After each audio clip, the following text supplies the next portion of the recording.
Assalamualaikum warahmatullahi wabarakatuh. Perkenalkan, nama saya Devi Nuraima dengan NIM 22402066. Nah, di sini saya akan memaparkan materi dari kelompok 7 sampai 12 mata kuliah Tafsir Ekonomi yang dibimbing oleh Bapak Ali Nur Rafiq. Nah, di sini video ini saya buat untuk memenuhi tugas ujian akhir semester saya. Nah, langsung saja materi yang pertama atau dari kelompok 7 yaitu materi yang ketujuh, yaitu dengan judul Tafsir Asuransi. Nah, asuransi dapat diartikan sebagai persetujuan di mana penanggung mengikatkan diri kepada ketergantungan dengan pendapat premi untuk mengganti kerugian atau tidak diperolehnya keuntungan yang diharapkan yang dapat diderita karena peristiwa yang tidak diketahui lebih dahulu. Nah, asuransi dalam sudut pandangan ekonomi merupakan metode untuk mengurangi risiko dengan jalan memindahkan dan mengoperasikan ketidakpastian akan adanya kerugian keuangan. Asuransi dalam sudut pandang ekonomi merupakan metode untuk mengurangi risiko dengan jalan memindahkan dan mengoperasikan ketidakpastian akan adanya kerugian keuangan, dan dari sudut pandang bisnis adalah sebuah perusahaan yang utamanya menerima atau menjual jasa pembiayaan risiko dari pihak lain dan memperoleh keuntungan dengan berbagai risiko diantaranya sejumlah. Dan dari sudut pandang sosial, asuransi sebagai sebuah organisasi sosial yang menerima pemindahan risiko dan pengumpulan dana dari anggota-anggotanya guna membayar kerugian yang mungkin terjadi pada masing-masing anggota. Nah, asuransi tersebut. Nah, pengertian asuransi lain yaitu merupakan suatu pelimpahan risiko dari pihak pertama kepada pihak yang lain. Nah, pelimpahan tersebut dikuasai oleh aturan-aturan hukum dan di dalamnya diberlakukan prinsip-prinsip serta ajaran yang secara universal dianut oleh pihak pertama maupun pihak yang lain. Nah, dari segi ekonomi, asuransi berarti suatu pengumpulan dana yang dapat dipakai untuk menutup atau memberi ganti rugi kepada orang yang mengalami kerugian. Nah, berdasarkan definisi tersebut dapat diambil salah satu pengertian yang mencakup semua sudut pandang yang telah saya sebutkan, yaitu asuransi adalah suatu alat yang mengurangi risiko yang melekat pada perekonomian dengan cara menggabungkan sejumlah unit yang terkena risiko yang sama atau hampir sama dalam jumlah yang cukup besar agar probabilitasnya kerugiannya dapat diramalkan, dan bila kerugian yang diramalkan terjadi akan dibagi secara proporsional oleh semua pihak dalam penggabungan itu. Selanjutnya, materi kelompok 8 yaitu tafsir ayat perwakilan atau bisa kita sebut dengan wakalah. Nah, wakalah ini mempunyai beberapa pengertiannya.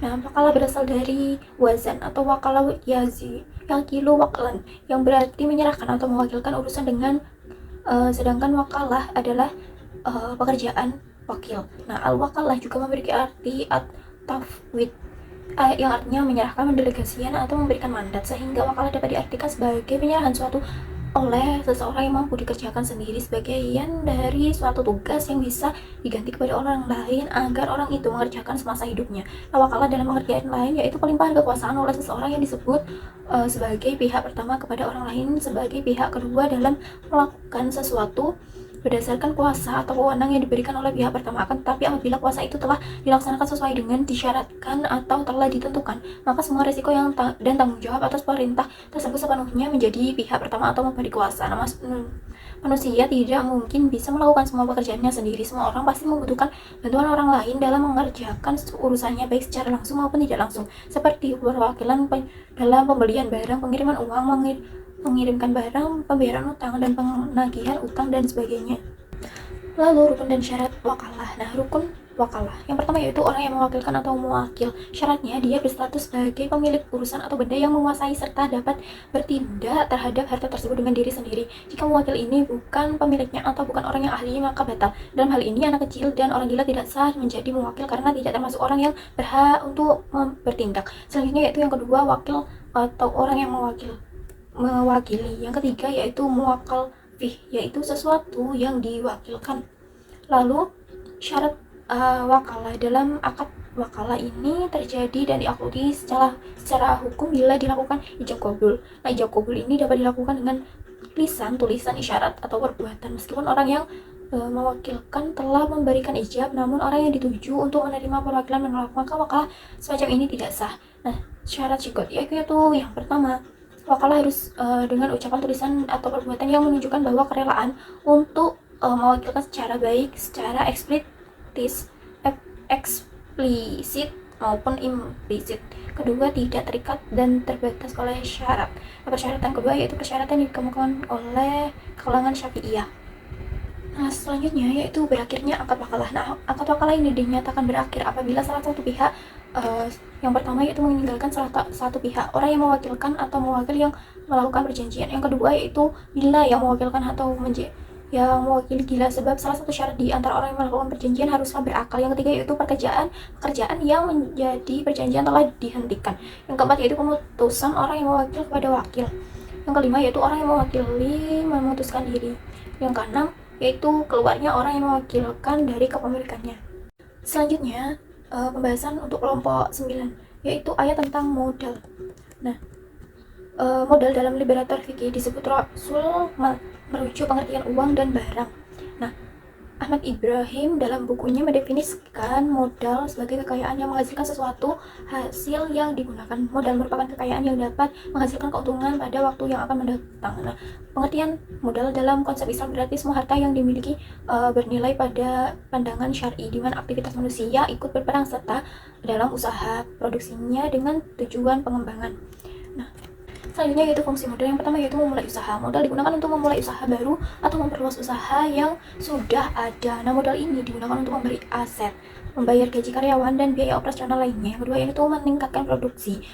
Modal yang digunakan untuk meningkatkan produksi dengan membeli mesin atau peralatan baru, memperluas pabrik atau meningkatkan kualitas produk. Yang ketiga yaitu membayar utang. Modal ini digunakan untuk membayar utang atau membayar bunga dari modal pinjaman. Yang ketiga yaitu sebagai membayar dividen. Modal ini digunakan untuk membayar dividen kepada pemilik saham atau investor. Nah, macam-macam modal. Yang pertama yaitu modal sendiri. Nah, modal sendiri ini adalah modal yang diperoleh dari pemilik usaha itu sendiri. Nah, modal sendiri ini terbagi atau terdiri dari tabungan, sumbangan, hibah, saudara, dan lain sebagainya. Yang kedua yaitu modal asing atau pinjaman. Nah, modal asing ini adalah modal yang biasanya diperoleh dari pihak luar perusahaan dan biasanya diperoleh dari pinjaman. Nah, keuntungan modal pinjaman ini adalah jumlahnya yang tidak terbatas, artinya ketersedia dalam jumlah banyak. Di samping itu juga dengan menggunakan modal pinjaman biasanya timbul motivasi dari pihak manajemen untuk mengerjakan usaha dengan sungguh-sungguh. Yang ketiga yaitu modal patungan. Selain modal sendiri atau pinjaman, juga bisa menggunakan modal usaha dengan cara berbagai kepemilikan usaha dengan orang lain. Caranya dengan menggabungkan antara modal sendiri dengan modal satu orang teman atau beberapa orang yang berperan sebagai mitra usaha. Dari pendapat di atas dapat disimpulkan bahwa modal usaha adalah harta yang dimiliki untuk digunakan dalam menjalankan kegiatan usaha dengan tujuan memperoleh laba yang optimal sehingga diharapkan bisa meningkatkan pendapatan pedagang. Nah, dalam perspektif Islam, modal memiliki peranan penting dalam kegiatan bisnis. Modal dapat digunakan untuk memulai usaha, meningkatkan produksi, membayar utang, membayar dividen, dan membayar transportasi. Nah, modal juga terus berkembang agar sirkulasi uang tidak berhenti dan dapat memberikan manfaat bagi orang lain. Nah, hukum Islam mengenai modal melarang penimbunan modal, menggunakan modal dengan cara boros, dan mengambil dalam penggunaan modal. Islam juga mewajibkan pembayaran zakat untuk modal dan mencapai nisab dan mengatur pembayaran gaji guru atau karyawan sesuai dengan ketentuan dalam Islam. Islam juga menyediakan alternatif bisnis seperti mudharabah dan musyarakah bagi pemilik modal yang tidak ingin menanggung risiko bisnis serta mengajarkan kebijakan pinjaman tanpa harapan keuntungan. Nah, selanjutnya yaitu untuk materi kelompok 10 yaitu rohan atau gadai. Nah, rohan atau gadai ini adalah menahan salah satu harta milik si peminjam sebagai jaminan atas pinjaman yang diterimanya. Nah, barang yang ditahan tersebut memiliki nilai ekonomis. Dengan demikian, pihak yang menahan memperoleh jaminan untuk dapat kembali mengambil kembali seluruh atau sebagian piutangnya. Nah, hutang piutang terkadang tidak dapat dihindari. Padahal banyak bermunculan fenomena ketidakpercayaan di antara manusia, khususnya di zaman Hiwari ini. Lalu unsur-unsur rohan. Yang pertama yaitu ar-rohan, rahin atau orang atau pihak yang menggadaikan barang, yang berarti juga dia adalah orang yang meminjamkan uang dengan jaminan barang tersebut adalah ar-rahin. Yang kedua itu al-murtahin, sedangkan orang atau pihak yang menerima barang yang digadaikan, yang dalam hal ini juga berarti dia adalah orang yang meminjamkan uangnya kepada ar-rahin, disebut dengan al-murtahin. Yang ketiga yaitu al-marhun atau ar-rahan, yaitu benda atau barang yang digadaikan untuk dijadikan sebagai jaminan tersebut. Yang keempat yaitu al-marhum bihi, adalah uang yang dipinjamkan lantaran ada barang yang digadaikan. Yang kelima yaitu al-aqdu, adalah akad atau kesepakatan untuk melaksanakan transaksi rohan. Syarat-syarat rohan yang pertama yaitu harus ada akid, kedua sigwak, yang ketiga marhum atau utang, yang keempat ada marhun atau barang. Nah, syarat-syarat tadi syarat-syarat rohan yang sekarang yaitu rukun-rukun rohan. Nah, dalam rukun akad gadai atau rohan ini terdapat dua pendapat. Yang pertama yaitu berdasarkan pendapat ulama Hanafiyah, rukun gadai atau rohan ini hanya terdiri dari sigot atau ijab qabul saja. Nah, berdasarkan jumhur ulama, gadai atau rohan ini terdiri dari beberapa rukun. Yang pertama yaitu sigot, orang yang berakad, lalu harta yang dijadikan agunan. Yang keempat yaitu hutang. Selanjutnya pembahasan materi kelompok 11 yaitu wadiah. Nah, secara etimologi wadiah ini berarti titipan atau amanah. Nah, kata al-wadiah berasal dari kata al-wadai, juga berarti membiarkan atau meninggalkan sesuatu, sehingga secara kesederhanaan wadiah adalah sesuatu yang dititipkan. Dalam literatur fikih, para ulama berbeda dalam mendefinisikan, sebabnya perbedaan mereka dalam beberapa hukum yang dikenakan dalam wadiah tersebut, yaitu perbedaan mereka dalam memberikan upah bagi pihak penerima titipan. Transaksi ini dikategorikan tauhil atau sekedar menitip. Barang titipan tersebut harus berupa harta atau tidak. Nah, ulama Hanafiyah berpendapat bahwa hukum penerimaan titipan adalah dianjurkan atau sunnah mustahab karena merupakan bagian dari tolong-menolong atau yang hukumnya sunnah madu. Yang kedua yaitu menurut pendapat ulama Malikiyah berpendapat bahwa hukum asal pokok penerima titipan adalah boleh atau al-ibadah. Nah, syarat dan rukun wadiah. Menurut jumhur ulama, rukun wadiah itu ada 4. Yang pertama yaitu barang yang dititipkan. Yang kedua, orang yang menitipkan. Yang ketiga, orang yang menerima titipan. Yang keempat yaitu ijab qabul. Nah, syarat-syarat wadiah berkaitan dengan rukun-rukun. Nah, syarat-syarat untuk benda yang dititipkan. Nah, benda yang dititipkan disyaratkan harus benda yang bisa untuk disimpan. Selanjutnya yaitu syarat-syarat sigot akad adalah ijab dan qabul. Nah, syarat-syarat orang yang menitipkan atau al-mu'mudi berakal balik. Dan syarat orang yang dititipi yaitu berakal balik dan mampu untuk menjaga barang tersebut. Lalu, perkara yang membatalkan wadiah. Yang pertama yaitu barang titipan diambil atau dikembalikan kepada pemiliknya, yaitu kematian. Selanjutnya yang kedua yaitu kematian orang yang menitipkan atau orang yang dititipi barang titipan. Yang ketiga yaitu gila atau tidak sadarnya salah satu pihak pelaku akad. Nah, selanjutnya yaitu kelompok terakhir yaitu tafsir pinjaman atau ariyah. Nah, pengertian ariyah ini menurut bahasa adalah memiliki arti datang dan pergi. Menurut sebagian pendapat, ariyah berarti saling menukar dan mengganti.